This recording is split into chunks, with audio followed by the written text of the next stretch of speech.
This episode is about having healthier and more improved communications.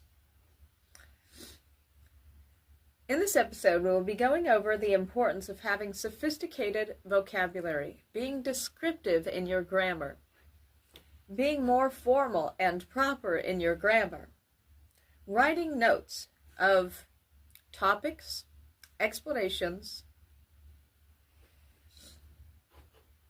expressions, and transitions. Also, utilizing a correct tone of voice. All of these very important things can help you to improve your grammar and communications.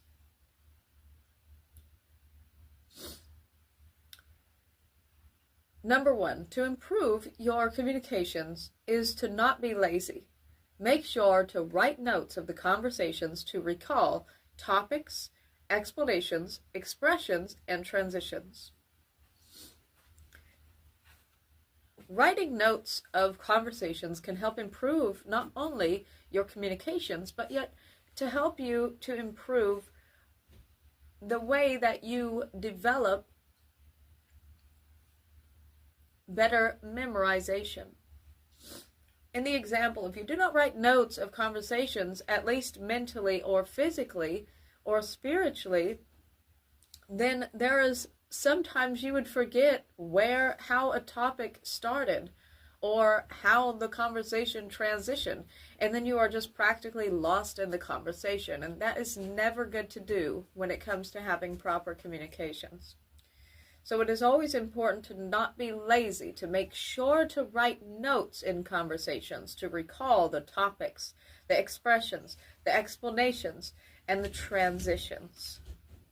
Now, transitions of conversations is when one topic transitions to another. What had transitioned the topic? A lot of the times during the explanation of a topic, that is when that transitions to a different topic. So make sure to catch that transition and note that down, okay?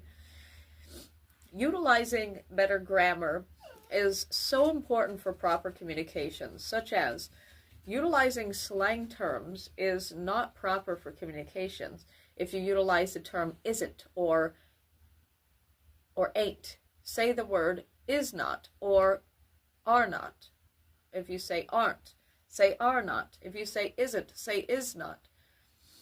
If you say won't, say will not. You always need to utilize proper grammar in your communications. Another form of proper communications is utilizing descriptive words. In the example, if I utilize the word it, if I say it is here, number one, now you are like, what is it?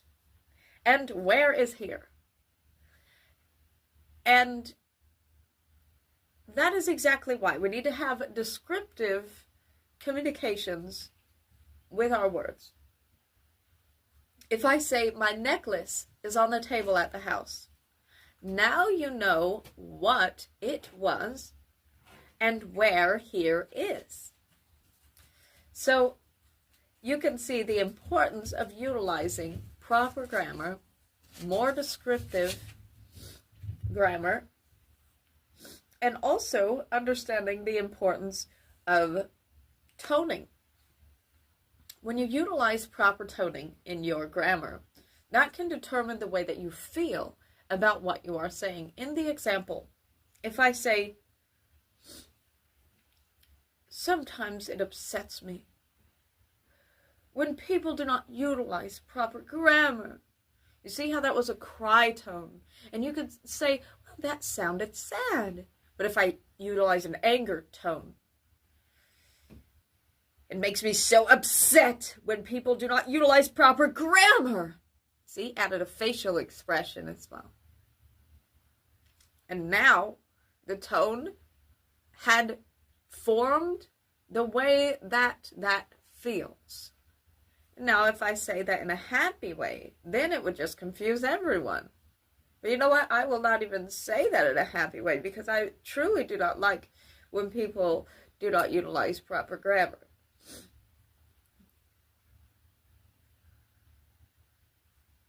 But you understand the importance of toning when you say something, in your tone, express how you feel in the tone of what you say.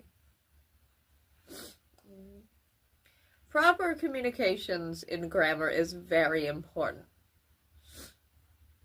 We must understand the importance to intrigue the future generation on proper communications and grammar skills. And may you have the most sophisticated, spectacular, astonishing vocabulary that you could possibly have. And may you all have a blessed, wonderful day. Stay healthy. And make sure to subscribe to my YouTube channel